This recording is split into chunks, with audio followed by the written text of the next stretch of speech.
PNP के bureau chief Ejaz Ahmad Tahir Awan और उनके साहबजादे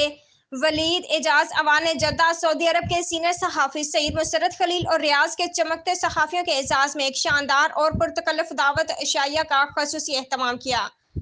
PNP के ब्यूरो चीफ एजाज अहमद ताहिर अवान और उनके साहबजादे वलीद एजाज अवान ने जद्दा सऊदी अरब के सीनियर सहाफ़ी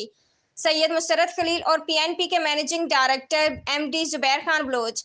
आलम Khan Mahmad, Haji Mohammad Nasir Qadri, Waseem Khan Baloch, Abdul Haleem Pak, United Media Forum Riyadh Saudi Arab के चेयरमैन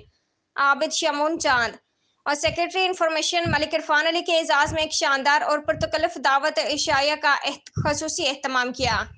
इस मौके पर और ख़ुसूसी नशिस्त के दौरान रियाज के मारूफ नात ख्वां आबिद शमून चांद और हाजी मोहम्मद नासिर कादरी ने पुरसोज अंदाज में हुई नात रसूल पेश किया और महफिल में शामिल तमाम मेहमानों ने खूब दिल खोल कर दाद तहसीन पेश की। इस मुलाकात के दौरान सीनियर सहाफ़ी सईद मुसर्रत खलील ने इजहार ख्याल करते हुए कहा कि पाकिस्तानी कम्युनिटी के दरमियान अपने अपने इख्तलाफात को पसपुश्त डालने की ज़रूरत पर जोर दिया और कहा कि दीवार गैर में आपस के इत्तेहाद और यकजहती पर खसूसी तवज्जो दें। उन्होंने कहा कि PNP अपनी सहाफ़ती टीम के साथ शोबे सहाफ़त में ग्रां कदर खिदमात सर अंजाम दे रही है और पाकिस्तानी कम्युनिटी के मसाइल को अवलियत देकर हल करने की कोशिश पर गामजन है।